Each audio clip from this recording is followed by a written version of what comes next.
తిగిరి ప్రేక్షకులకి నమస్కారం. ధర్మ సందేహాలు కార్యక్రమానికి స్వాగతం, సుస్వాగతం.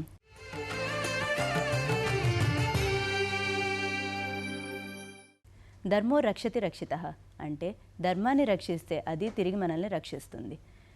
భారతీయ సంస్కృతి సాంప్రదాయాలకు ఆచార వ్యవహారాలకు అనుగుణంగా ప్రతిరోజు మనం ఎన్నో ధర్మాలను ఆచరిస్తూ ఉంటాం. కానీ ఆచరించే సమయంలో చాలామందికి చాలా రకాల సందేహాలు కలుగుతూ ఉంటాయి. ఈ ధర్మ సందేహాలకు శాస్త్రీయమైన సమాధానాలను అందించడానికి మనతో పాటు ఉన్నారు ఆధ్యాత్మికవేత్త, తొలి అచ్చతెలుగు అవధాని డాక్టర్ పాలపర్తి శ్యామలానంద ప్రసాద్ గారు. గురుగారు నమస్కారం. సమస్త సన్మంగళాని భవంతు, విజయోస్తు. గురుగారు, మొదటి ప్రశ్న రాజమండ్రి నుంచి అప్పారావు గారు రాస్తున్నారు. ఆలయానికి పదే పదే వెళ్ళకూడదంటారు, ఎందుకు? ధర్మస్య జయోస్తు, అధర్మస్య నాశోస్తు, ప్రాణిషు సద్భావనాస్తు, విశ్వస్య కళ్యాణమస్తు. అది మన సప్తగిరి ధర్మ సందేహాల కార్యక్రమానికి లక్ష్యం. ధర్మం జయించాలి, అధర్మం నశించాలి, అన్ని ప్రాణుల్లోనూ సద్భావన కలిగి ఉండాలి, ప్రపంచానికి విశ్వానికి మొత్తానికి కూడా క్షేమం కలగాలి, మేలు కలగాలి. అది మన ధర్మ ఆచరణ వలన కలుగుతుంది. కనుక ధర్మాలను ఎట్లా ఆచరించాలి, ఎట్లా ఆచరించకూడదు, ఇటువంటివి తెలుసుకోవడానికి ఈ సందేహాలలో మొదటి సందేహంగా దేవాలయానికి పదే పదే వెళ్ళకూడదు అనేటువంటి ఒక సందేహం వచ్చినటువంటి ప్రేక్షకులకు చెప్పేది ఏమిటంటే, మనం ఎక్కడెక్కడో ఏవేవో కొంచెం విని దాన్నే మొత్తం నిజం అనుకుని అట్లాంటివి కాకుండా, చెప్పినప్పుడు పెద్దలు ఏ సందర్భంలో చెప్పారు, ఎందుకు చెప్పారు అనే విషయాన్ని కూడా మనం గమనించుకోవాల్సిన అవసరం ఉంది. ఇప్పుడు దేవాలయానికి ఉదయం సాయంకాలం రోజు వెళ్ళాలి అనేది మనకు అందరికీ ఉన్నటువంటి ప్రధానమైనటువంటి నియమం. అయితే మాటిమాటికి వెళ్ళకూడదుట, పదే పదే వెళ్ళకూడదుట అనేటువంటి మీ సందేహం ఉందే, అది దానికి మూలం ఏమిటంటే, మనం ప్రసన్నమైన దేవతలు ఉన్నటువంటి దేవాలయాలకు వెళ్ళవచ్చును. అయితే కొన్ని భయంకరమైనటువంటి రూపంలో ఉన్న విగ్రహములు ఉన్న దేవాలయాలు, అలాగే కొన్ని ప్రత్యేకంగా కొన్ని దోషాలకు మనం అంటే రాహుకేతు జపాలు లాంటివి చేసుకోవలసినటువంటి దేవాలయాలు, వాటికి అప్పుడు చెప్పినటువంటి తిథివార నక్షత్రములకు మాత్రమే మనం ఆ కార్యక్రమం కోసం అక్కడికి వెళ్ళాలి. మిగతా దేవాలయాలకి ఇది అన్నిటికీ వర్తించదు. దేవాలయాలకు రోజు వెళ్ళకూడదుట ఎవరో చెప్పారు అని అనుకోకండి. చక్కగా రోజు దేవాలయానికి వెళ్ళండి. కొన్ని ప్రత్యేకమైనటువంటి దేవాలయాలకు వెళ్ళటం, అలాగే ఇంకా ఇందులో ఉండేటువంటి రహస్యం ఏమిటంటే, ఎట్లా పడితే అట్లా వెళ్ళకూడదు. మనకి శుచి శుభ్రతలను పాటించాలి. అట్లా మాత్రమే దేవాలయానికి వెళ్ళాలి. దేవాలయానికి వెళ్ళమన్నారు కదా అని మనం అశుచిగా అశుభ్రంగా దేవాలయాలకు వెళ్ళకూడదు. మరొకటి, మనం చేసే ఉద్యోగము, వ్యాపారము, మన కుటుంబ కార్యక్రమాలు, వీటిని వాయిదా వేసి దేవాలయానికి వెళ్ళిపోయి నేను దేవాలయానికి వెళ్ళాను, దేవుడి దగ్గర కూర్చున్నాను అని పనులు ఎగ్గొట్టకూడదు. అందుకోసం మాటిమాటికి దేవాలయానికి వెళ్ళొద్దనే దాంట్లో ఈ రహస్యం దాగి ఉన్నదన్నమాట. అంతేకాని అట్లా వెళితే ఏదో తప్పని, పాపం అని ఇటువంటి దాని బాగా మనం పెడర్థాలు తీయకూడదు.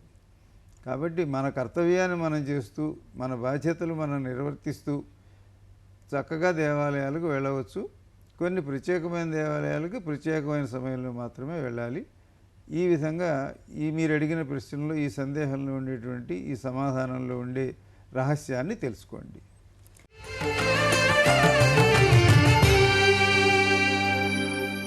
శ్రీనివాస్ గారు విజయనగరం నుంచి అడుగుతున్నారు. పాపకర్మలు అని అంటూ ఉంటారు, అంటే ఏమిటి? పాపకర్మలు అన్నప్పుడు కర్మ అంటే మనం చేసే పని, చేసిన పని. ఈ కర్మలలో మనకు అపకారాన్ని చేసేవి, మనకు నష్టాన్ని కలిగించేవి మంచిగా ఉండేవి పాపకర్మలు పుణ్యకర్మలు అనే విధంగా పాపము పుణ్యము అనేటువంటి రెండు విభాగాలుగా మన పనులను విభజించారు.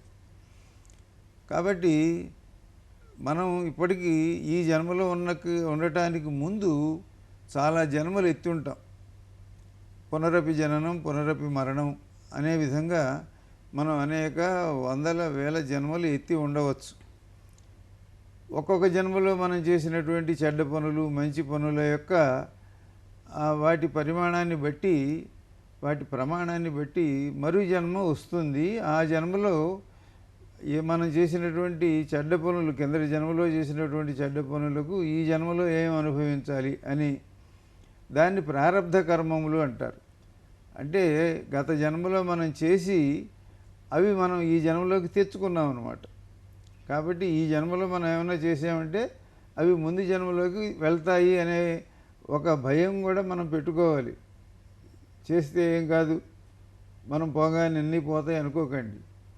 కాబట్టి ఈ సంచితమైనవి ప్రారబ్ధమైనవి సంచితమైనవి ఆగామి అనే మూడు విధములైనటువంటి కర్మలుగా వాటిని విభాగం చేశారు.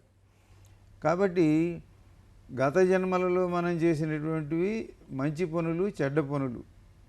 ఈ మంచి చెడు ఏమిటి అంటే అందరికీ పనికొచ్చే పని చేస్తే ఉపకారం చేస్తే అది మంచి పని.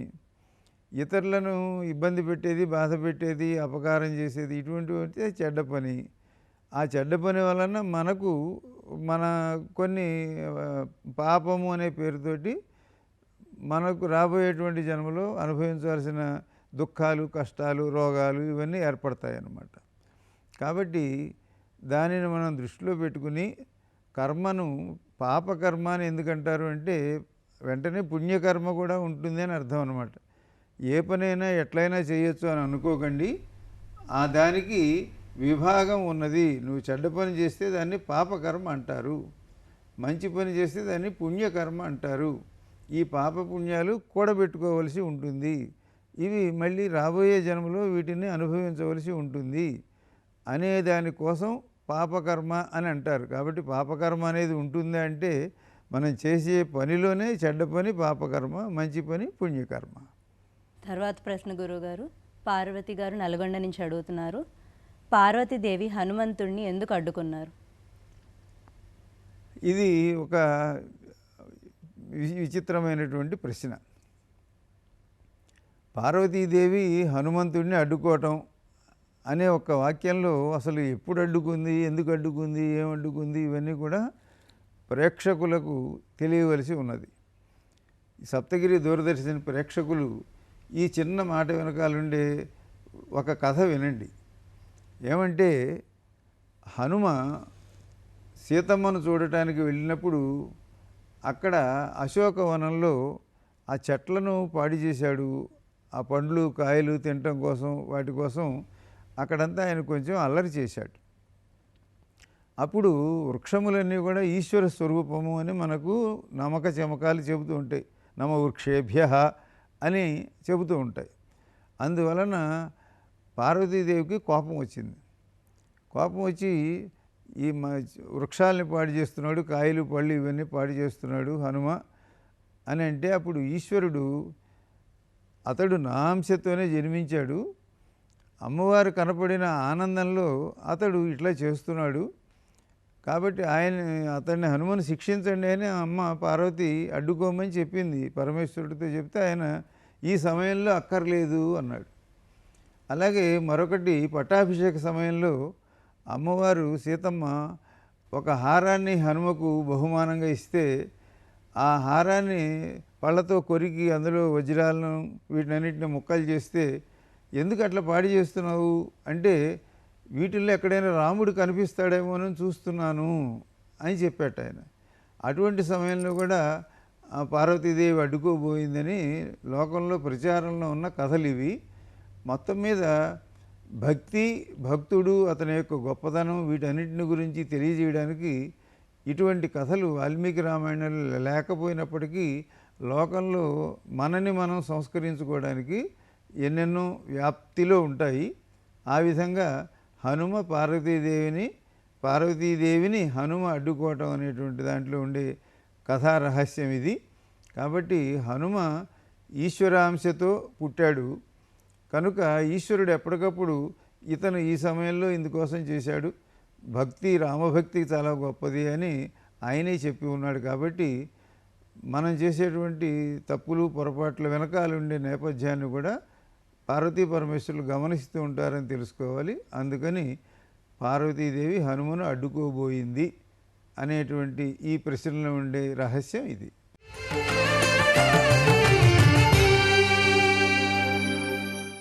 తర్వాత ప్రశ్న గురువుగారు, లలిత గారు విశాఖపట్నం నుంచి అడుగుతున్నారు, కర్మ అనేది ఉంటుందా? కర్మకి మనిషికి సంబంధం ఎలా ఉంటుంది? అమ్మా, ఇందాక మనకి పాపకర్మ అనే ఒక ప్రశ్న వచ్చింది కదా. ఇప్పుడు వీరు అసలు కర్మ అనేది ఉంటుందా అని అంటున్నారు. కర్మ అనేది తప్పకుండా ఉంటుంది. కర్మ లేకుండా ఎవ్వరూ ఉండరు అని భగవద్గీతలో శ్రీకృష్ణ భగవానుడు కూడా చెప్పాడు. అకర్మకృతు, కర్మ లేనివారు, కర్మ చేయనివారు.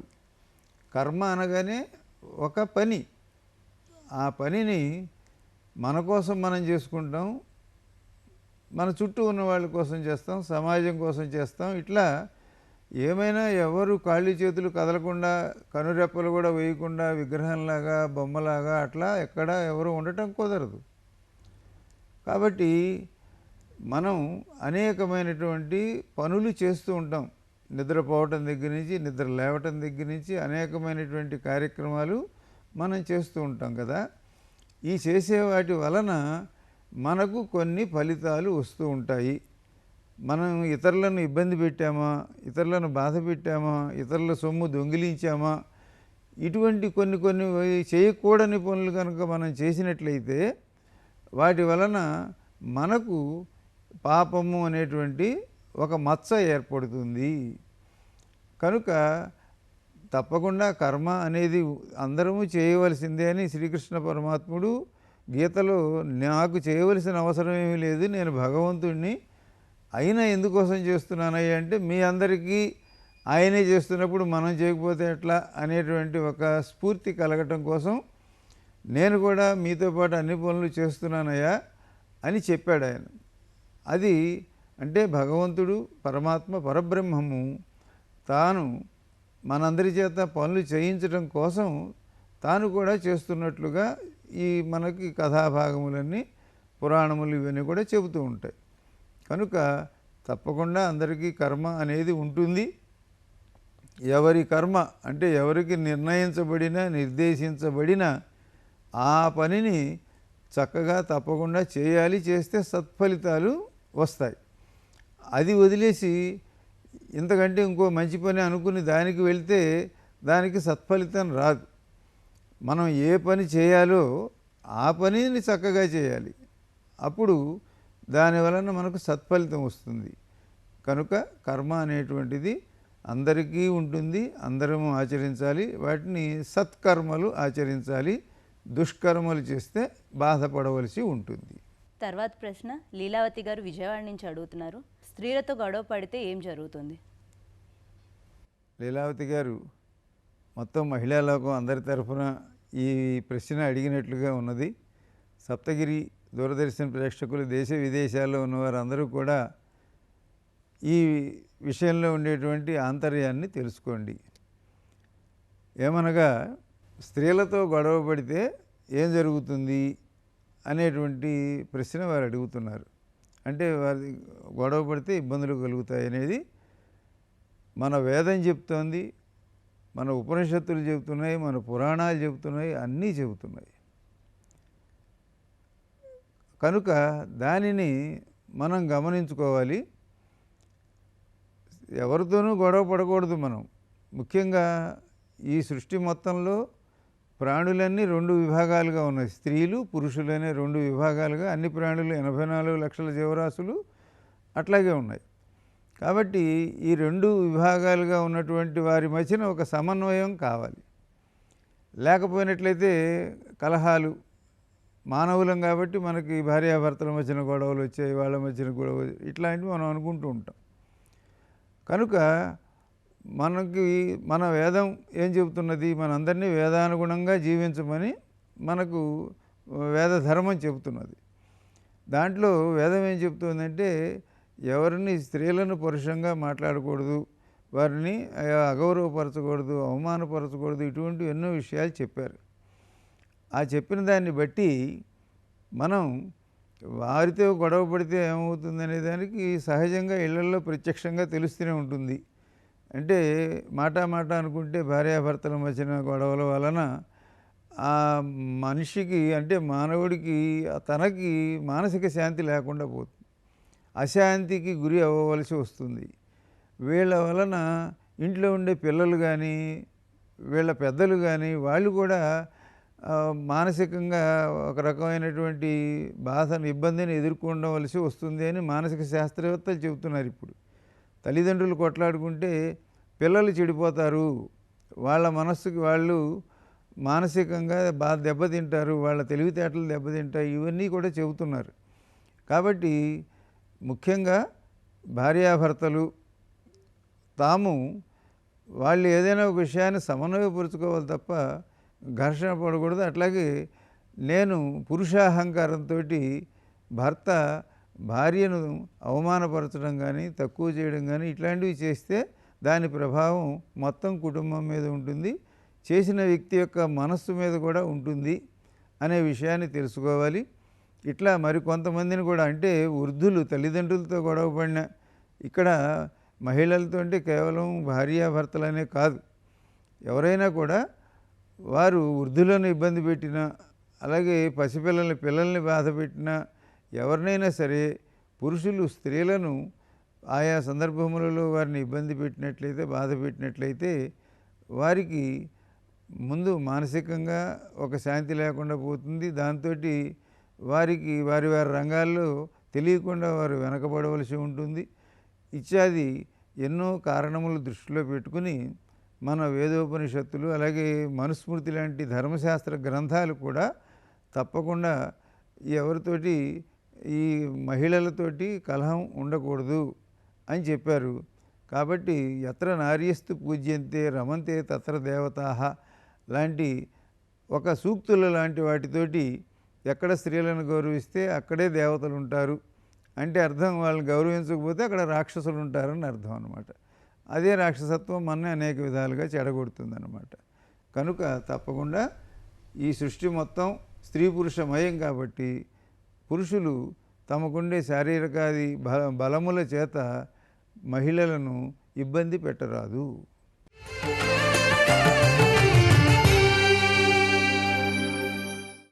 తర్వాత ప్రశ్న గురువుగారు, నాగమణి గారు చిత్తూరు నుంచి అడుగుతున్నారు, సూతకం ఎన్ని రోజులు పూజలు చేయకూడదు? అమ్మా, సూతకం అనే మాట ఇది ఎన్ని రోజులు ఉంటుంది అనేది వారు అడిగినటువంటి ప్రశ్న. సూతకము అనేదాన్ని అశౌచము అని కూడా అంటారు. అనగా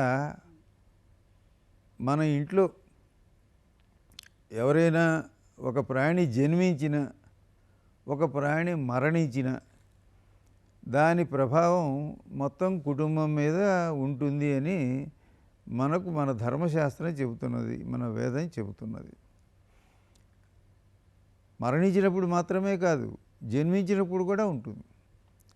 అంటే ఒక ప్రాణి మన కుటుంబంలోకి భూమి మీదకి వచ్చిన సందర్భంలో కొన్ని రోజులు మనం జాగ్రత్తగా ఉండవలసి ఉంటుంది. దాన్ని అశౌచము అని సూతకము అని మరణించినప్పుడు ఉన్నదాన్ని ఎక్కువగా సూతకం అనే పేరుతో పిలుస్తూ ఉంటారు. ఈ పురుడు వచ్చినప్పుడు పెద్దగా పట్టించుకోరు, కానీ మన పెద్దలు ఎన్నో ఉపయోగాలను మనసులో పెట్టుకుని వీటిని అశౌచములు అని జాతాశౌచ మృతాశౌచములు చెప్పారు. అంటే ఒక శిశువు జన్మించినప్పుడు ఆ పుట్టగానే వాళ్ళలో ఉండే రోగనిరోధక శక్తి కానీ ఆ బాల్యంతరాలలో ఉండేటువంటి వీటన్నిటిలోనూ అందరూ వీళ్ళు అటు ఇటు తిరుగుతూ ఉండటం వలన వాళ్ళకి ఏవైనా ఇతరమైన ఇన్ఫెక్షన్స్ లాంటివి రావటం కానీ వాళ్ళ ఆరోగ్యం దెబ్బతింటం కానీ ఇటువంటివి ఏమీ లేకుండా ఉండటం కోసం వారిని ఎవరూ తాకకండి, దూరంగా ఉండండి, ఇటువంటి నియమాలు పెట్టారు. ఇప్పుడు మనం వైద్యశాలల్లో అన్ని చోట్ల వాళ్ళు ఖచ్చితంగా చెప్తే మనం దూరంగా ఉంటున్నాం. అది మన ధర్మశాస్త్రం ఆనాడే చెప్పింది. అదేవిధంగా ఒక వ్యక్తి ఒక ఇంట్లో ఒక చోట ఒక అనారోగ్యంతో కానీ ఒక కారణం చేత మరణించినప్పుడు ఆ మరణమునకు కారణమైనటువంటి సూక్ష్మజీవులు కానీ, క్రిములు కానీ, లేకపోతే మరి అనేకమైనటువంటి అంశముల యొక్క ప్రభావం ఆ కుటుంబం మీద, ఆ ప్రాంగణం మీద ఉన్నప్పుడు వీళ్ళు బయటికి వెళ్ళటం కానీ, మరొకరు బయట నుంచి లోపలికి వీళ్ళ దగ్గరికి రావటం కానీ కొన్ని రోజులు నిషేధించబడింది. దాన్నే మనం సూతకము, మైల అంటాం, అశౌచము. అంటే శుచిగా లేకుండా ఉండటం, శుభ్రంగా లేకుండా ఉండటం అనే అర్థంలో మనం ఉపయోగిస్తూ ఉంటాం. కాబట్టి దానిని ఆ కుటుంబ సభ్యులు, వారికి సన్నిహితులైన వారు 10 రోజుల పాటు పాటించాలి అని గరుడ పురాణం మొదలైన వాటిల్లో చెబుతున్నారు. అంటే మరణించిన ప్రాణి తాను దేహాన్ని ఇక్కడ వదిలేసినప్పటికీ ఆ సూక్ష్మ రూపంలో ఉండే జీవుడు 10 రోజుల పాటు ఇక్కడే తిరుగుతూ ఉంటాడు అని చెప్పబడ్డాడు. కాబట్టి ఈ 10 రోజులు కూడా వీరందరూ అతనికి కావలసినటువంటి, ఆ పోయినటువంటి వ్యక్తికి కావలసినటువంటి ఆహార పానీయములు అందించుట, కర్మకాండలతోటి అతడు పరలోకానికి వెళ్ళే ప్రయాణంలో అతనికి కావలసిన మేలు అంతా చేయటంలో వీళ్ళు నిమగ్నమై ఉండాలి. వీళ్ళు బయటికి వెళ్ళి వేరే వేరే ఉద్యోగాలు, వ్యాపారాలు, ఇటువంటి పనుల్లో ఉండకుండా ఉండటం కోసం అసలు మీరు కదలకండి అని చెప్పారు. కాబట్టి వాళ్ళని ఎవరు డిస్టర్బ్ చేయకండి అని చెప్పడం కోసమని బయట నుంచి ఎవరు రాకండి అని చెప్పారు. ఆ విధంగా దగ్గరున్న వారికి 10 రోజుల పాటు తప్పకుండా దీన్ని పాటించాలి. ఈ అశౌచం అనేది, ఈ సూతకం అనేదాన్ని వారు పాటించాలి. వారికి దూరపు బంధువులు లాంటి వారు ఉంటే, అంటే ఎక్కడో పక్క ఊరిలో ఉన్నారు, మరి వారికి ఏమిటంటే ఆ జీవుని యొక్క ప్రభావం వాళ్ళపైన కూడా ఉండవచ్చు. ఆ దూరపు బంధువులు ఉన్నవారు వారికి 3 రోజులు మైలు పట్టేవారు, రోజున్నర మైలు పట్టేవారు. వినంగానే ముందు స్నానం చేయాలి. ఎవరైనా పలానా వారు పోయినారని మనకు తెలిస్తే, వారు మనకు తెలిసిన వారైతే వెంటనే స్నానం చేయండి అని చెప్పారు. శిరస్నానం చేయండి అని చెప్పారు. ఏ బట్టలు కట్టుకున్నారో ఆ బట్టలతో చేయండి అని చెప్పారు. సచేల స్నానం చేయండి అన్నారు. అప్పుడు ఆ జీవుడి యొక్క ప్రభావం మన మీదకు మనం దాన్ని ఎదుర్కొన్నట్టు అవుతుందన్నమాట. మన మీద ఇష్టం ఉండొచ్చు, మన మీద వ్యతిరేకత ఉండొచ్చు. అప్పుడు ఆ జీవుడి నుంచి మనం స్నానంతో దాన్ని, అటువంటి ప్రమాదాల నుంచి, వాటి నుంచి మనం విడిపడతాం అన్నమాట. కాబట్టి ఈ సూతకం అనేటువంటిది 10 రోజులు ఉండేవాళ్ళు, 3 రోజులు ఉండేవాళ్ళు, ఇట్లా ఉంటుంది. ఆ తర్వాత పోయిన వారి యొక్క పిల్లలు ఎవరైతే కర్మ చేస్తారో వాళ్ళకి కర్తృత్వం, ఆ కర్తకు 1 సంవత్సరం పాటు ఉంటుంది. దాన్ని ఏటి సూతకము అని అంటారు. ఈ ఏటి సూతకంలో వాళ్ళు ఏం చేయొచ్చు, ఏం చేయకూడదు అనే దానికి వారు దూర దేవాలయాలకు, కొండలకు, నదులకు, ఇటువంటి వాటికి వెళ్ళటం కానీ ఇటువంటివి ఏమీ చేయకూడదు. ఇంట్లో మామూలుగా రోజు చేసేటువంటి పూజలు, సంధ్యావందనం లాంటివి, ఇవి తప్పకుండా నిత్యము జరిగేవి, వాటిని ఇంట్లో చేసుకోవచ్చు. మీరు దూర తీర్థయాత్రలకు వాటికి వెళ్ళకూడదు. ఇటువంటి నియమాలు వారికి పెట్టారు. ఎందుకంటే సంవత్సరం పాటు వారు నెల వారికి మాసికములు పెట్టడం, ఇటువంటివి ఎన్నో చేయవలసి ఉంటుంది. కాబట్టి మీరు మీ గ్రామాన్ని దాటి వెళ్ళకండి అనే ఉద్దేశంతో వారికి ఏటి సూతకము అనగా 1 సంవత్సరం పాటు వారు వీటన్నిటికీ దూరంగా ఉండాలి అనే విధంగా పెట్టారు. కాబట్టి వీటిని పాటించడం వలన మనం ఏ ధర్మశాస్త్రాన్ని అయితే విశ్వసిస్తున్నామో, దేని ప్రకారం జీవిస్తున్నామో, దాని ప్రకారం వెళ్ళిపోయినటువంటి జీవుడికి ఏ రకంగా మనం ప్రయాణానికి తగినటువంటి మంచి దారులు, మంచి మార్గాలు ఏర్పాటు చేయాలి. వాళ్ళకి ఆకలి వేస్తే, దాహం వేస్తే ఇక్కడి నుంచి మనం ఇస్తాము. ఇవన్నీ కూడా చేసేందుకు కాను మనను తగు విధంగా ఉంచటం కోసం కొన్ని నియమ నిబంధనలు ఏర్పాటు చేయడంలోనే ఈ సూతకము అనేటువంటిది ఏర్పడింది.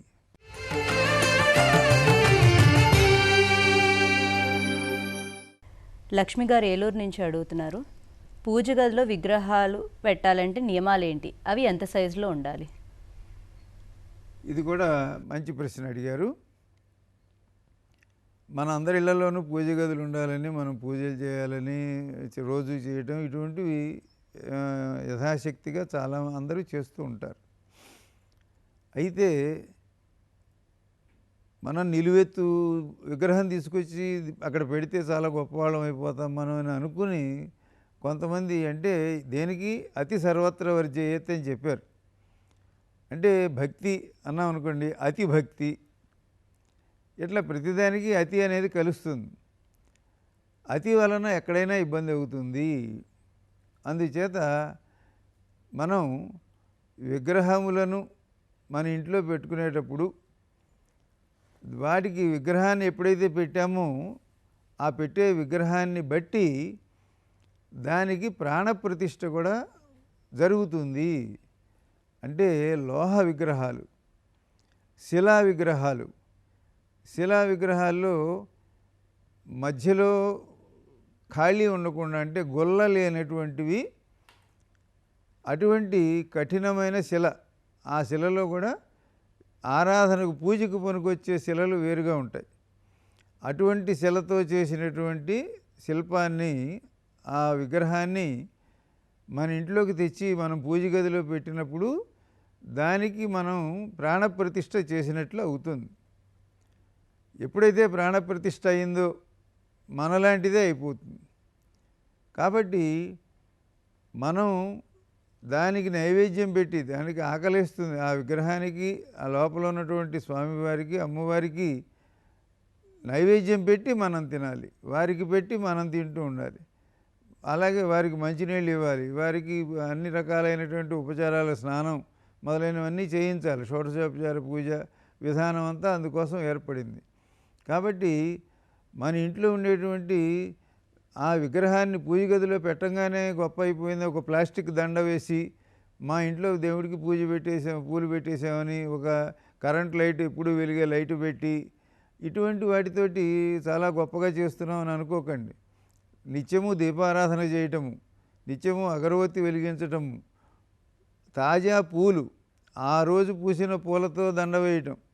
రోజు ఎక్కడ దొరుకుతాయండి ఇవన్నీ, ఎవరికి కుదురుతాయండి? ఓ ప్లాస్టిక్ దండ వేస్తే సంవత్సరం పాటు పడి ఉంటుందని ఇటువంటి వాటితోటి మేము గొప్ప భక్తులు అని అనుకోకండి. చక్కగా ఆ రోజు ఉదయం మీరు స్వయంగా కోసుకొచ్చినటువంటి పూలతోటి పూజించండి, చక్కగా అగరవత్తి వెలిగించండి, దీపారాధన చేయండి. ఈ షోడశోపచార పూజలు ఏవి చెప్పారో ఇవి చెప్పండి. మనం ఎంతగా ఉంటామో, మనం ఎంత చక్కగా స్నానం చేస్తామో, ఎదురుకుండా ప్రాణం కలిగి ఉన్నటువంటిది ఆ విగ్రహము అనేటువంటి జ్ఞానం మనకు ఉండాలి. కాబట్టి మనం అంత విగ్రహానికి, నిలువెత్తు విగ్రహానికి ఎంత అన్నం పెడతాం, ఎన్ని కూరలు పెడతాం, ఎంత ఆహారం పెడతాం? మన ఇంట్లో ఉండేది మనం ఒకళ్ళం ఇద్దరం ఉంటే మనం ఎంత వండుకుంటాం, ఎంత పెడతాం? కాబట్టి మనకు శాస్త్రం ఏం చెబుతున్నదంటే 6 అంగుళములకు మించనటువంటి విగ్రహమును మాత్రమే మీ పూజ గదిలో, ఇళ్లల్లో మీరు ఉంచుకోండి. కాబట్టి శిలా విగ్రహములు, లోహ విగ్రహముల విషయంలో ఈ జాగ్రత్త మనందరం పాటించాలి. లేకపోతే మన ఇంట్లో ఆ విగ్రహం ఆకలితో ఉంటే గుప్పెడు అన్నం పెట్టి మనం ఆ విగ్రహానికి శాంతం అన్నం పెట్టకపోతే ఆ పాపం మనకు వస్తుంది. కాబట్టి విగ్రహం పెద్దది పెట్టడం అనే గొప్ప కోసం వెళ్ళకండి. మన ఇళ్లల్లో మాత్రం, అదే దేవాలయాల్లో పెట్టండి. దేవాలయాల్లో నైవేద్యం పెట్టడం, దానికి ఉపచారం, ఊళ్ళో అందరూ వెళ్ళి దాని వ్యవస్థ వేరుగా ఉంటుంది. కాబట్టి తప్పకుండా మన ఇళ్లల్లో ఇటువంటి విగ్రహాలు మాత్రమే. మీరు ఒక పెద్ద నిలువెత్తు ఒక క్యాలెండర్ పెట్టండి, ఒక ఫోటో ఫ్రేమ్ పెట్టండి, అటువంటివి పెట్టినా తప్పు లేదు. కానీ ఎప్పుడైతే ఒక లోహ విగ్రహము, శిలా విగ్రహము శాస్త్రీయముగా చేయబడినది, అప్పుడు దాని విషయంలో మనం చాలా జాగ్రత్తగా ఉండాలి. నిత్యము అన్ని ఉపచారాలు చేయాలి. నాకు ఆదివారమే కుదురుతుంది కాబట్టి ఆదివారమే దీపారాధన చేస్తా, ఆదివారమే ఆయనకు చాక్లెట్ పెడతా, ఇటువంటి సరైనటువంటి విధానం కాదు. నిత్యము తప్పకుండా ఈ ఉపచారములన్నీ జరగవలసినదే అటువంటి విగ్రహాలకు. మనం మన ఇంటి చుట్టూ గోడ మీద అంటించి పెట్టినటువంటి క్యాలెండర్లు ఫోటోలన్నిటికీ ఒక అగరబత్తి చూపిస్తే కొంతమంది అట్లా చేస్తూ ఉంటారు. అట్లా చేస్తే చేయండి గాక. ఇటువంటి విగ్రహం కాబట్టి ఇది 6 అంగుళముల లోపు మాత్రమే ఉండేటువంటి విగ్రహాలు ఇళ్లల్లో పెట్టుకుని మనం వండుకున్నటువంటిది, మనం తినే కూర పప్పు అటువంటివి ముందు ఆ విగ్రహానికి చూపించి నైవేద్యం పెట్టి దానిని ప్రసాదంగా మనందరం స్వీకరించాలి. ఇది మీరు అడిగిన ప్రశ్నకు తగిన సమాధానం. వారాహి నవరాత్రులు ఎవరు చేయాలి, ఎప్పుడు చేయాలి? వారాహి నవరాత్రులు ఎవరు చేయాలి, ఎప్పుడు చేయాలి అని 2 ప్రశ్నలు వారు అడిగారు. అమ్మవారి యొక్క రూపములలో, అవతారములలో, దశమహావిద్యల్లో వాటిల్లో ఈ వారాహి అనేటువంటి ఒక అవతారం, ఒక రూపం అమ్మవారికి ఉన్నది. కాబట్టి ఇది శాక్తేయమునకు సంబంధించినటువంటిది. అంటే శక్తి ఆరాధన చేసేటువంటి వారు, శాక్తేయులైనటువంటి వారు వారాహి అమ్మవారిని పూజిస్తారు. ఇప్పుడు మనం జ్యేష్ఠమాసం తరువాత వెంటనే ఆషాఢమాసం వచ్చి రాగానే పాడ్యమి నుంచి నవమి వరకు చేసేటువంటి వాటిని వారాహి నవరాత్రములు అని పిలుస్తారు. దేవీ భాగవతంలో అక్కడ అమ్మవారికి నవరాత్రోత్సవములు చెప్పబడ్డాయి. అవి శరన్నవరాత్రోత్సవములు అనగానే మనం ఆశ్వయుజ మాసంలో ప్రతిపత్తు నుంచి అనగా పాడ్యమి నుంచి నవమి అలాగే విజయదశమి వరకు అమ్మవారికి అనేకమైన అలంకారములు, రూపములు వీటన్నిటితోటి మనం చేస్తూ ఉండటం అది జగత్ ప్రసిద్ధమైనటువంటి విషయం. ఈ వారాహి నవరాత్రులని, వారాహిదేవి పూజ ఇవి శాక్తేయంలో లోతుగా ఉన్నటువంటి వారు నిశ్శబ్దంగా పూర్వం జరుపుతూ ఉండేవారు. కొన్ని దేవాలయాల్లో కానీ, కొన్ని ఇళ్లల్లో కానీ, కొన్ని చోట్ల సంక్షిప్తంగా జరిగేటువంటిది ఇప్పుడు ఆ అవతారమునకు దానికి తగినటువంటి విస్తృతమైన ప్రచారం వీటి వలన ఇవి అన్ని దేవాలయాల్లో కానీ, అన్ని చోట్ల, అన్ని ఇళ్లల్లో, అన్ని గ్రామాల్లో, అన్ని నగరాల్లోనూ కూడా ఈ వారాహి నవరాత్రోత్సవములు జరపడం అనేటువంటిది ఇప్పుడు బాగా ప్రజలందరికీ కూడా ఊపందుకున్నటువంటి విషయం. దీన్ని ఎవరు చేయొచ్చు, ఎవరు చేయకూడదంటే అందరూ చేయవచ్చు. స్త్రీలు, పురుషులు, అన్ని వర్ణాల వారు అందరూ కూడా తప్పకుండా చేయవచ్చు. ఇంకా ఎవరికైతే శత్రుబాధలు ఉంటాయో, ఎవరికైతే న్యాయవాద అంటే కోర్టు కేసులకు సంబంధించినటువంటి ఇబ్బందులు, ఆర్థికమైన ఇబ్బందులు, చాలా సుదీర్ఘకాలంగా ఉండే అనారోగ్యాలు ఇటువంటివి ఉన్నవారు తప్పకుండా ఈ వారాహి వ్రతం అమ్మవారిని ఆరాధించడం అనేది వారు తప్పకుండా చేయాలి. ఎందుకంటే అమ్మవారి యొక్క అనేక రూపములలో ఈ వారాహి అనేది ప్రత్యేకంగా శత్రునాశనానికి చెప్పబడింది. మనకు ఉన్నటువంటి శత్రువులు ఎవరైనా మన ఇబ్బంది పెట్టేవాళ్ళు, మన బాధ పెట్టేవాళ్ళు మాకెవరూ లేరండి అంటే అసలు శత్రువులు లేకుండా ఎవరు ఉండరు. మనలోనే కామ, క్రోధ, లోభ, మోహ, మద, మాత్సర్యములనే 6 శత్రువులు మన ఇంట్లోనే ఉంటారు, మనలోనే ఉంటారు ఎప్పుడు. కాబట్టి ఈ సృష్టిలో శత్రువులు లేనివారు ఎవరు ఉండరు.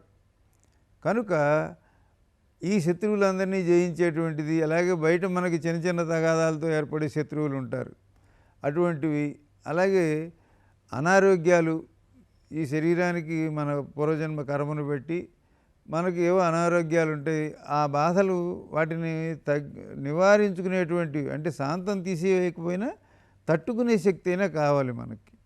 అది ఈ వారాహి పూజ వలన మనందరం పొందగలుగుతాం. కాబట్టి అందరూ చేయవచ్చు. ఈ నవరాత్రోత్సవాలు ఆషాఢ ఆరంభం నుంచి 9 రోజులు జరుగుతుంటాయి.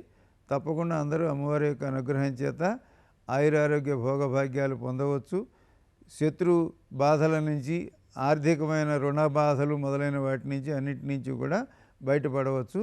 అందువలన అందరూ కూడా వారాహిదేవి అనుగ్రహానికి వాటి అనుగ్రహానికి మీరు అనుగ్రహ సిద్ధిని పొందుదురుగాక. తర్వాత ప్రశ్న ఉమామహేశ్వరి గారు గుంటూరు నుంచి అడుగుతున్నారు. శ్రాద్ధ కర్మలు నిర్వహించడానికి వీలు పడకపోతే ఏం చేయాలి? ఈ ప్రశ్న చాలా మంచి ప్రశ్న, ముఖ్యమైన ప్రశ్న, అడగదగిన ప్రశ్న. శ్రాద్ధ కర్మలు చేయలేకపోతే ఏం చేయాలి అనేది అది చాలా గొప్ప విషయం. అంటే ఈ ప్రశ్న అడగటం గొప్ప విషయం, దానికి సమాధానం తెలుసుకోవాలి. మనకు దేవతలు ఎంత ఆరాధనీయులో పితృదేవతలు అంతకంటే ఇంకా ఎక్కువగా మనం పూజించవలసిన వారు. దేవతలు ప్రపంచంలోని అన్ని ప్రాణులకు వాళ్ళే దేవతలు.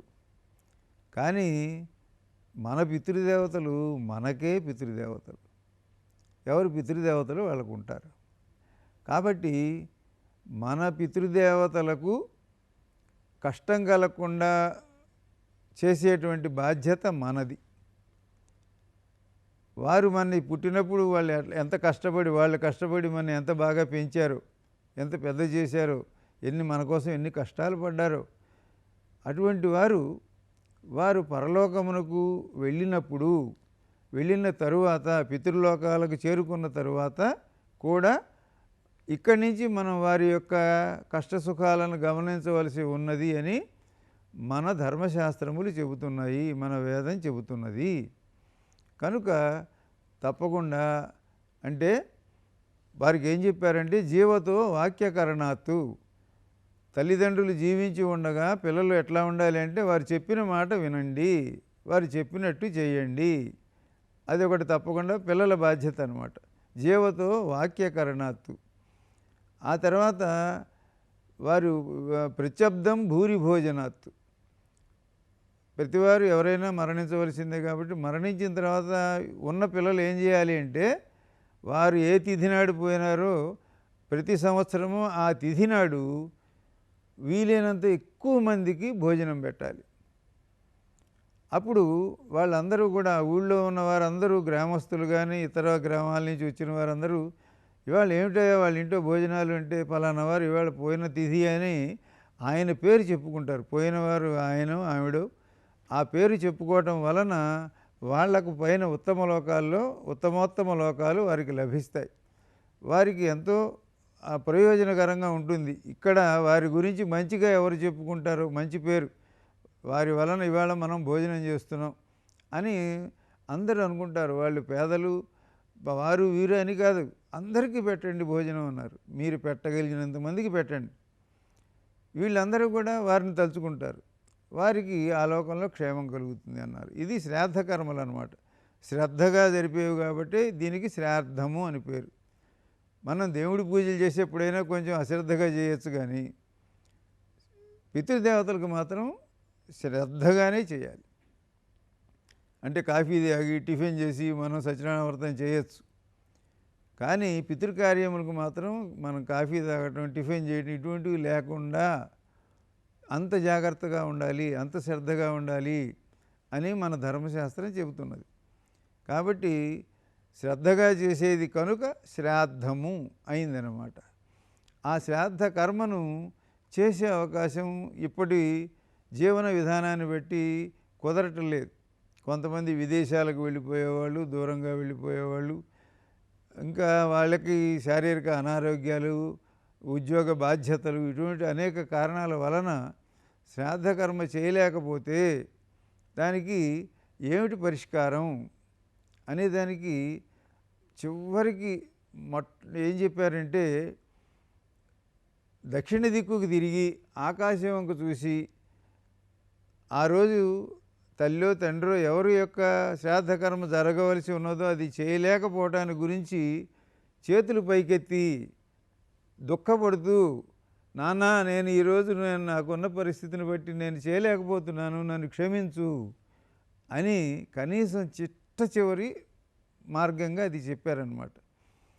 ఈ లోపల మధ్య మధ్యలో అందరికీ 3 రకాలుగా మనం మన పితృదేవతలకి చేయాలి. ఒకటి, వారిని తలుచుకుని వారి కోసం అగ్నిహోత్రంలో కొన్ని మెతుకులు వేస్తాం, అగ్నౌకరణం అని చేస్తాం. అంటే అగ్నిహోత్రుడి ద్వారా వాళ్ళకి చేరుతుంది. మనం ఏది చేసినా అగ్నిహోత్రుడు అందరికీ పంపిస్తూ ఉంటాడు. అందరికీ ఆయన ఒక పెద్ద కొరియర్ అన్నమాట. కనుక ఇంద్రుడికి పంపించినా మనం అగ్నిహోత్రంలో వేస్తే ఇంద్రాయ స్వాహ అంటే వెంటనే ఈ ఆహారం ఇంద్రుడికి వెళ్తుంది. అలాగే మన పితృదేవతలకు కూడా అగ్నిలో వేస్తే వెంటనే అగ్నిహోత్రుడు తీసుకెళ్ళి వాళ్ళకి ఇస్తాడు. కాబట్టి అగ్నిహోత్రుడికి ఇవ్వాలి. ఆ తర్వాత మనకు భోక్తలకు వారిని ఆహ్వానించి వారి రూపంలో ఉన్న వీరికి భోజనం పెట్టాలి. కాబట్టి వీరి ద్వారా వెళ్తుంది.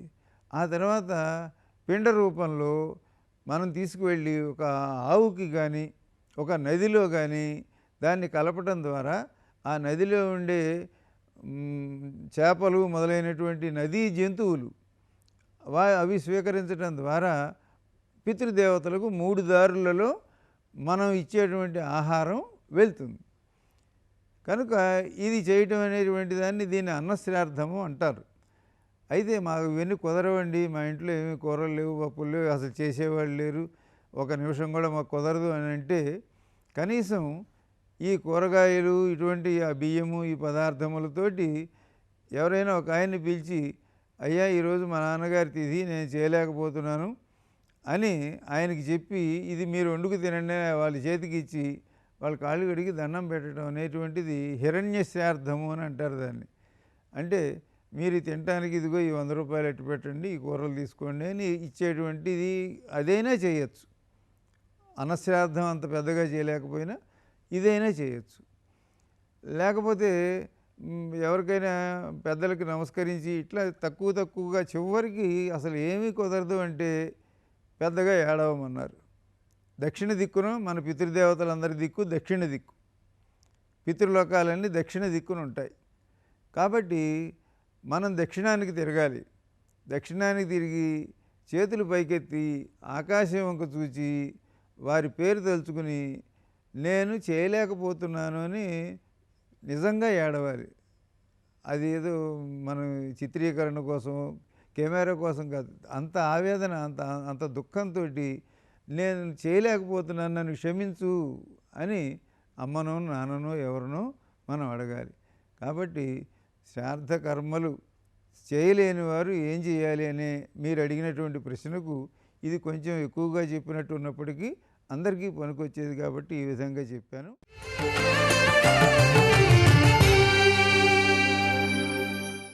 తర్వాత ప్రశ్న సాయిమణి గారు విజయవాడ నుంచి అడుగుతున్నారు. సృష్టిలో పుణ్యం కన్నా గొప్పది ఏంటో తెలియచేయగలరా? యక్ష ప్రశ్నలని మహాభారతంలో కొన్ని ప్రశ్నలు ఉన్న ధర్మరాజుని ఒక యక్షుడు అడుగుతాడు. అట్లాంటి ప్రశ్నగా ఉన్నది ఇది. అంటే ఒక మాటలో చెప్పాలన్నమాట, ఈ సృష్టిలో దేవతల కంటే గొప్ప ఎవరు అంటే సమాధానం అమ్మ. ఇట్లా వారు అడిగిన దానికి సమాధానం అట్లా ధర్మరాజు గారు చెప్తాడు. చెప్పి ఆ యక్షుడిని సంతోషపెడతాడు. అలాగే ఇప్పుడు వీరు అడిగినటువంటి ప్రశ్న మళ్ళీ ఒకసారి అడగండి. సృష్టిలో పుణ్యం కన్నా గొప్పది ఏంటో సృష్టిలో పుణ్యం కన్నా గొప్పది ఏది అన్నారు.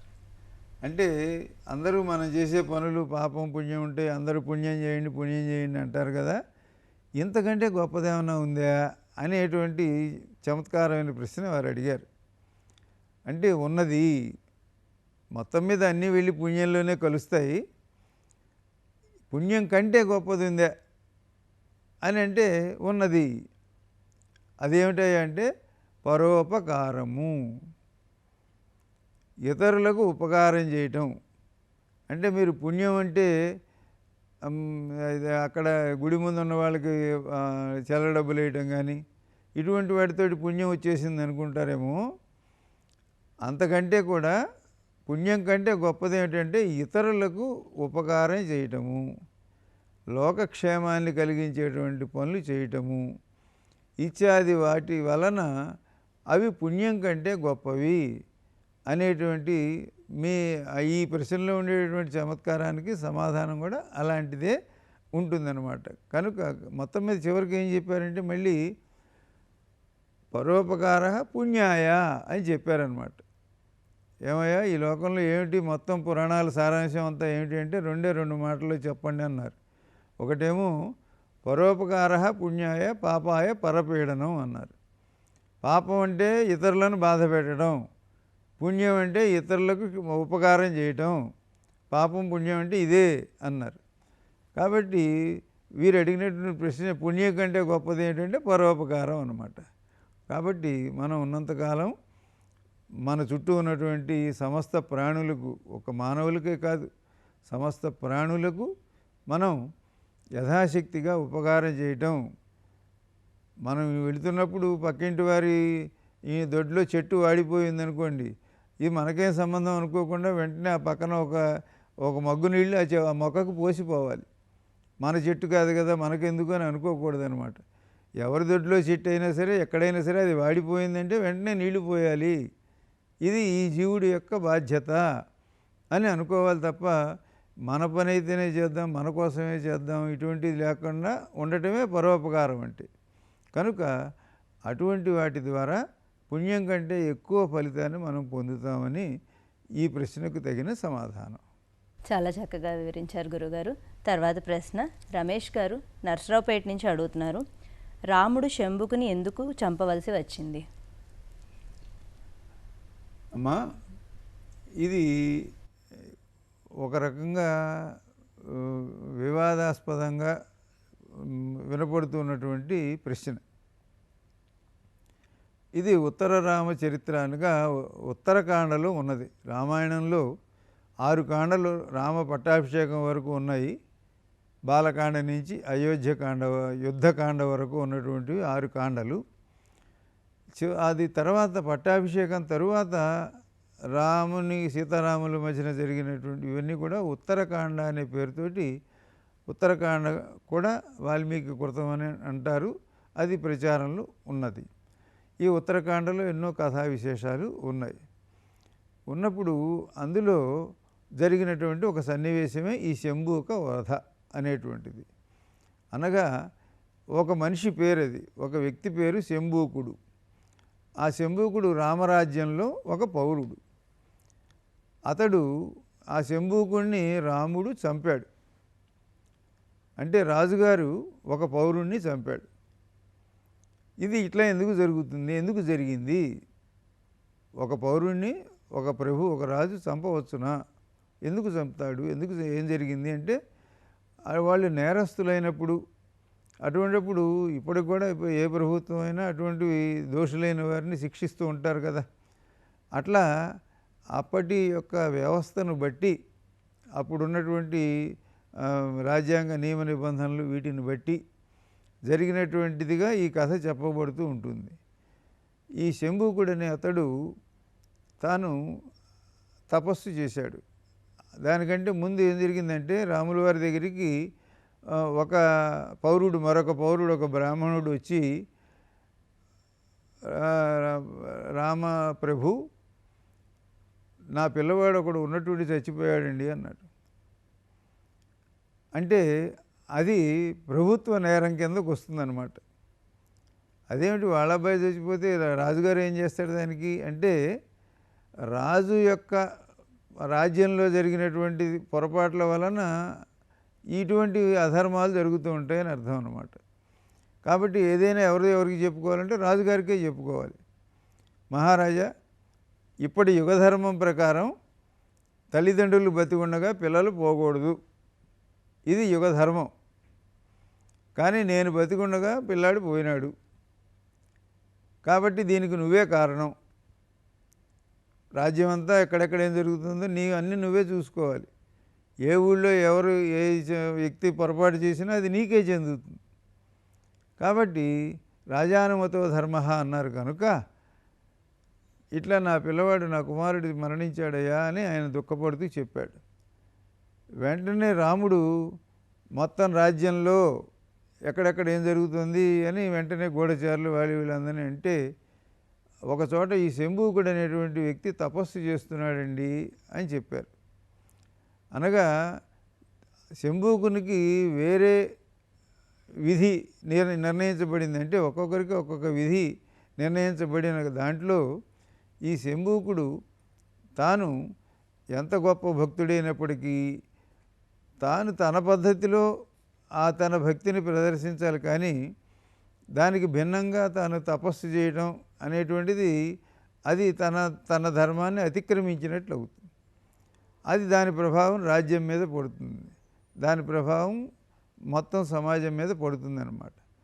అందువలన నీవు నీ పని నువ్వు నీ వ్యవసాయం నువ్వు చేసుకుంటూ ఉండు, నీవు నీ భక్తితో నీ భజన నువ్వు చేసుకుంటూ ఉండు, నువ్వన్నీ చేస్తూ ఉండు. కానీ అవి పని మానేసావు నువ్వు. అది మానేసి వచ్చి తపస్సు చేయకూడదు.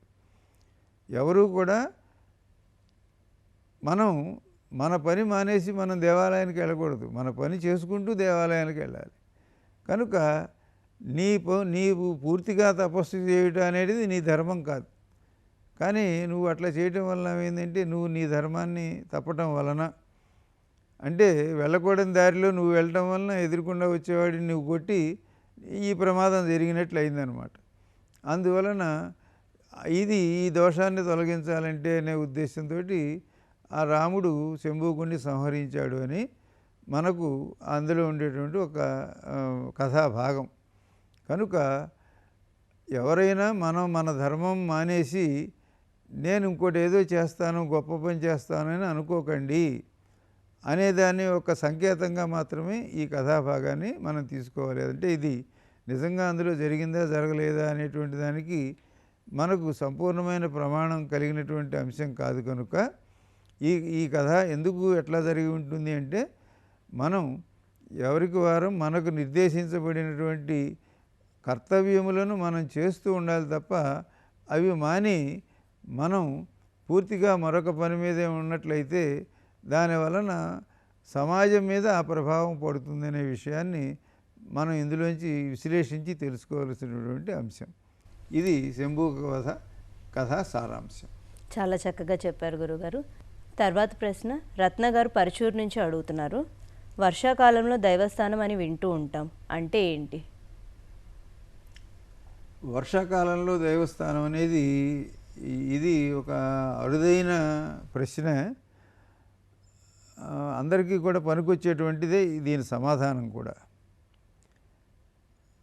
ఇది ఉత్తరప్రదేశ్లో ఒక చోట ఉండే ఒక దేవాలయం. ఆ దేవాలయం యొక్క ప్రత్యేకత మనకు వర్షం కురవబోయేటువంటి పరిస్థితులను తెలియజేసే విధంగా ఆ దేవాలయ నిర్మాణం జరిగింది. అనగా కొద్ది రోజుల్లో వర్షాకాలం మొదలవుతుంది, వర్షాలు కురవబోతాయి అనగా ఆ దేవాలయం ఆలయం పైనుంచి లోపలికి నీళ్ల చుక్కలు పడటం ప్రారంభమవుతాయి. ఆ నీళ్ల చుక్కలు జాగ్రత్తగా గమనిస్తే 10 చుక్కలు పడ్డాయా, 15 చుక్కలు పడ్డాయా, ఈ లెక్కని, అంటే ఆ దేవాలయంలో మాత్రమే ఈ అవకాశం ఉందన్నమాట. కనుక అది ప్రత్యేకంగా అందుకోసం ఏర్పరచబడినటువంటి దేవాలయం, ఆ క్షేత్రం. దాన్ని 15 చుక్కలు పడితే, 20 చుక్కలు పడితే ఈ సంవత్సరం వర్షాలు బాగా కురుస్తాయి, లేకపోతే 4-5 చుక్కలే పడితే వర్షాలు కురవవు అనేటువంటి ఒక అవగాహన, అంచనాకు అప్పటి ప్రజలందరూ కూడా తెలుసుకునేవాళ్ళు అన్నమాట. కాబట్టి అసలు అది ఎట్లా నిర్మాణం జరిగింది, ఆ పైనుంచి ఆ పై శిఖరం దాని నుంచి కలశంలో నుంచి నీళ్ల చుక్కలు అప్పుడే కింద పట్టడం ఏమిటి, మళ్ళీ వర్షాలు మొదలవగానే ఆగిపోతాయి ఆ చుక్కలు. వర్షాలు మొదలైతే చుక్కలు ఆగిపోతాయి, వర్షాలు రాబోయే ముందు చుక్కలు పడతాయి. ఆ చుక్కలు కూడా పడిన దాన్ని బట్టి ఆ సంవత్సరం ఎక్కువ వానలు కురుస్తాయా లేదా అనేది చెప్పేందుకు ఇంత ఖగోళ శాస్త్రము ఇవన్నీ కలిపి నిర్మాణం చేసినటువంటి ఆ దేవాలయం పేరే మీరు అన్నటువంటి ఆ దైవస్థానం అనేటువంటి ఆ క్షేత్రము, ఆ దేవాలయము. అటువంటివి ప్రకృతిని గమనించి ప్రకృతికి తగిన విధంగా నిర్మాణాలు చేసినవి ఎన్నో ఉన్నాయి. అలాగే ప్రకృతిని గమనించేవి కూడా ఎన్నో ఉన్నాయి. అంటే వచ్చే గాలిని బట్టి కానీ, అక్కడ ఉండేటువంటి వాతావరణాన్ని బట్టి ఇంకొద్దిసేపట్లో వాన రాబోతోంది అనేది తెలుసుకునేటువంటి సామాన్య జ్ఞానాన్ని కూడా సామాన్య ప్రజలకు కూడా ఇచ్చారు. ఋషులు, దేవతలు, శాస్త్రవేత్తలే ఒక్కర్లేదు, మామూలు వాళ్ళకు కూడా ఇంకా కొద్దిసేపట్లో వాన రాబోతోంది అని వాళ్ళకి తెలిసేందుకు వాళ్ళు ఏవో కొన్ని గుర్తులు పెట్టుకున్నారు. దాన్ని బట్టి ఎండగానే ఉంటుంది, మబ్బులు కూడా ఉండవు, కానీ ఇంకా కొద్దిసేపట్లో వాన వస్తుందండి అంటాడు అతను. అంటే నీకు ఎట్లా తెలిసాయా అంటే, ఇదిగోనండి మా గాడిద, అంటే అతను గాడిదని పెంచుతూ ఉంటాడు. ఆ గాడిద ఒంటి మీద ఉండే వెంట్రుకలు నిక్కబొడుచుకుంటే త్వరలో వాన రాబోతోంది అనే ఒక గుర్తుంటుంది. అంటే ఏ ఏ ప్రాణి ఏ ఏ సమయానికి ఎలా ఉంటుందనేది మానవుడు గమనించి దాన్ని బట్టి తాను ఒక టైం టేబుల్ తయారు చేసుకుంటాడనమాట. కాబట్టి మా గాడిద వెంట్రుకలు నిక్కబొడుచుకున్నాయి కాబట్టి వాన రాబోతోంది మహారాజా అని చెప్పాట. కానీ ఆయన జ్యోతిష్కుడు మాత్రం ఇప్పుడేం వానలేదు మహారాజా, ఎండ ఉంది బాగా, మీరు బయలుదేరండి అన్నాడు.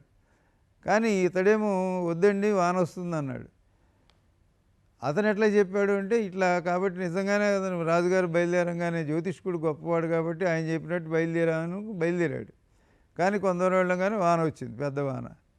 కాబట్టి ఈ చుట్టూ ఉండే ప్రకృతిని గమనించడం, ప్రాణులను గమనించడం, వీటి ద్వారా వర్షాలు ఎక్కువ కురుస్తాయా తక్కువ కురుస్తాయా అన్నట్టు ఈ దైవస్థానం అనే క్షేత్రం ఆ పైనుంచి వాన చుక్కలు పడటం అనేటువంటి ఒక ప్రత్యేకత ఇక్కడ మాత్రమే ఉన్నది. ఇది వర్షాకాలానికి ఆ క్షేత్రానికి ఉన్న సంబంధం. చాలా చక్కగా వివరించారు గురువుగారు. చివరిగా సత్యం గారు హైదరాబాద్ నుంచి అడుగుతున్నారు, అన్నదానం, అన్న సంతర్పణ, అన్న సమారాధన నియమాల గురించి వివరించగలరు? ఇది కూడా మంచి ప్రశ్న అడిగారు. అన్నదానము, అన్న సంతర్పణ, అన్న సమారాధన ఈ మూడింటికి తేడా ఉందా అనేది వారి సందేహం. ఈ మూడింటికి తేడా ఉంది. ఏది ఎప్పుడు ఉపయోగించాలి అంటే పేదలకు మనం ఇచ్చేటువంటి ఆహారం చేసేటువంటి దానిని అన్నదానము. మనకి షోడశ మహాదానాలు, దశ మహాదానాల్లో అన్నదానము అనేది ఇతర వారికి మనం ఏ కారణం లేకుండా పెడతాం అన్నమాట. ఆకలితో ఉన్నారని ఆకలితో ఉన్న వారందరికీ అది అన్నదానం అనాలి దాన్ని. ఆ తర్వాత అన్న సంతర్పణము అనగా ఏదైనా మన ఇంట్లో ఒక పూజ పునస్కారం, సత్యనారాయణ పెళ్ళి ఇటువంటివి జరిగినప్పుడు అందరినీ పిలిచి అందరినీ సంతోషపెట్టడం. సంతర్పణం అనగా సంతోషపెట్టుట అని అర్థం. కాబట్టి ఈ అన్నదానము చేత, అన్న సంతర్పణ చేత వారందరూ సంతోషించడం వలన మన ఇంట్లో చేపట్టిన కార్యక్రమానికి మేలు జరుగుతుంది, శుభం జరుగుతుంది.